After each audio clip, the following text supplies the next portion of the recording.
امام سب سے حسینی بڑا ظلم عظیم جو اس قوم کے ساتھ بعض مولویوں نے بعض شخصیات نے کیا وہ 90s میں کیا کہ اس قوم کی قیادت کو الزامات کے ذریعے. ایک بات یاد رکھیے، قائد کرپٹ بھی ہو نا لیکن قوم متحد ہو وہ قوم مضبوط ہوتی ہے. نام نہیں لینا چاہتا لیکن آغا خان میری نظر میں تو متقی نہیں ہے نا، لیکن آغا خانی کیوں مضبوط ہے؟ کیونکہ کوئی آغا خانی اپنے قائد کے خلاف ایک لفظ نہیں بولتا.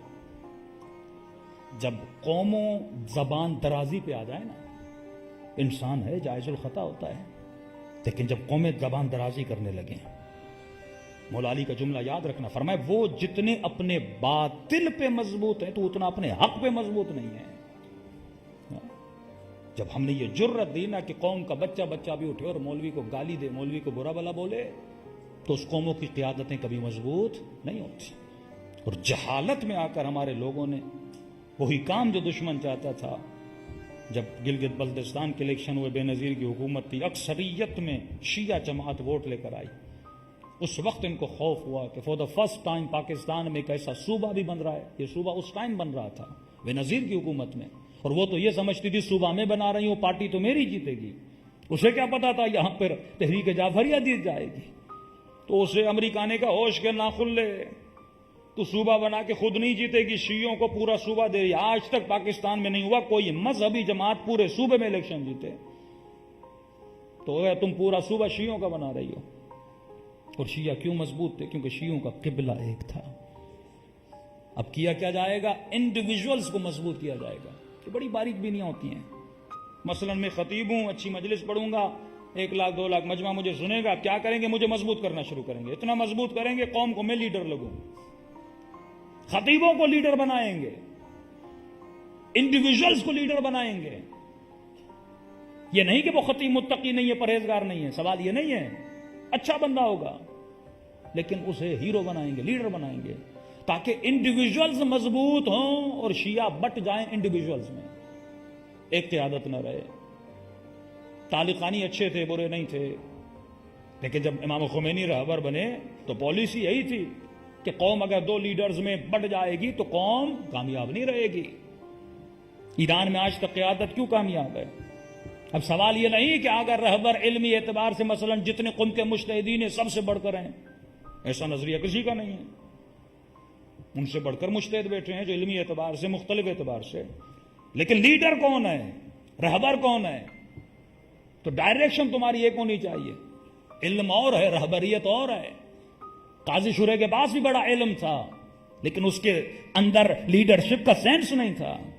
تو جو لیڈر ہوتا ہے سیاسی سینس رکھتا ہے، شعور رکھتا ہے، اسے پتا ہوتا ہے کہ قومی حالات کیا ہیں، قومی مسائل کیا ہیں، مجھے کون سی پالیسیز بنانی ہے، کون سی پالیسیز نہیں بنانی. اسے ہڈن چیزوں کا پتا ہوتا ہے، اسے ہڈن خبروں کا پتا ہوتا ہے. لیکن قوم کا ہر بندہ اسے اپنی پالیسی بنانا شروع کر دے تو جب قوموں میں انڈیویجولز بڑھ جاتے ہیں تو قومیں کمزور ہو جاتی ہیں. اور 90 سے لے کر ابھی تک یہ کام کیا گیا کہ اس قوم میں انڈیویجولز بڑھائے گئے.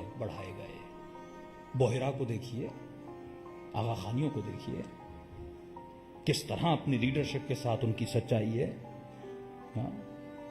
سال میں ہر شہر میں ایک دن میں وہ جاتے ہیں، میں واقعی دیکھتا ہوں.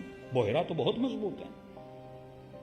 ان کا اگر لیڈر بولے تمہیں یہ ٹوپی پہننا ہے، یہ کپڑے پہننے ہیں، وہ وہی چیز پہنتے ہیں. اور ہمارے اندر اتنی اطاعت نہیں ہے، اتنی اطاعت نہیں اپنے لیڈرز کی. تو ان ذرائع سے قوموں کو توڑا جاتا ہے، کمزور کیا جاتا ہے. راز کامیابی یہ ہے کہ تیری ڈائریکشن ایک ہونی چاہیے. جب قبلے متعدد ہو جائیں گے تو بندہ کنفیوز ہو جاتا ہے نماز بھی کس طرف پڑھنی ہے. یہ نہیں کہ خدا کعبے کے اندر آئے، تمہارے وجود میں نظم پیدا کرنے کے لیے اللہ نے کعبے کی ڈائریکشن دی.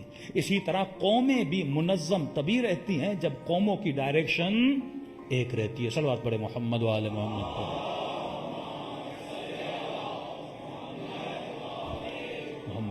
10 متقی، 10 پرہیزگار، اس سے بڑھ کے جملہ کہوں 10 حسن نصر اللہ پاکستان میں ہونا. 10 حسن نصر اللہ، پاکستان کامیاب نہیں ہوگا، شیعت کامیاب نہیں ہوگی. جب ایک حسن نصر اللہ ہوگا نا تب شیعہ کامیاب. تم 10 متقی بناؤ کچھ بھی نہیں ہوگا. لیڈر ایک ہوتا ہے, رہبر ایک ہوتا ہے. بات صرف اتنی سی ہے جو لوگوں کو سمجھ نہیں آ رہی.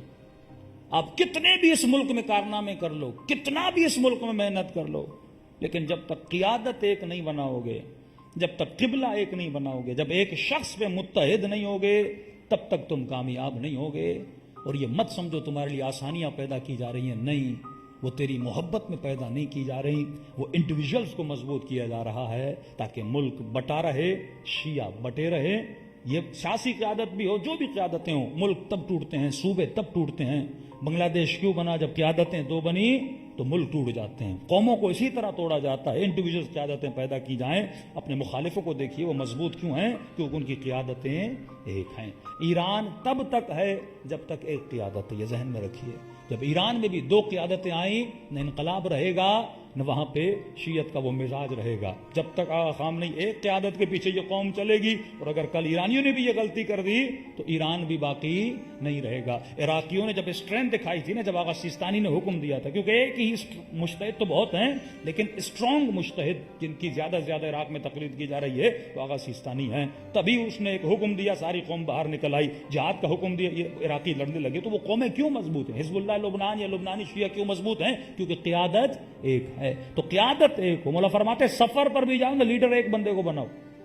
ایک قافلہ بھی 2 لیڈروں کے ساتھ نہیں چلتا, انجمنیں 2 لیڈروں کے ساتھ نہیں چلتی, امام بارگاہیں 2 لیڈروں کے ساتھ نہیں چلتی, تنظیمیں 2 لیڈروں کے ساتھ نہیں چلتی, تو شیعہ 2 3 4 5 6 لیڈروں کے ساتھ کیسے چل سکتے ہیں؟ تو اللہ نے عقل دی ہے. وَأَتَّبِرُ يَا أُولِي الْأَلْبَابِ. اگر تو عقل کا راستہ اختیار نہیں کرے گا, چھوٹا چھوٹا ذاکر لیڈر بننا شروع کر دے, قوموں کو ڈائریکشن دینا شروع کر دیں, تو قومیں تباہ و برباد ہو جاتی ہیں. تو ولایت کا مطلب ہے سنگل ڈائریکشن, ولایت کا مطلب ہے طریق واحد, ولایت کا مطلب ہے ایک ہی راستے پر, ایک ہی طریقے پہ اپنی زندگی گزارو.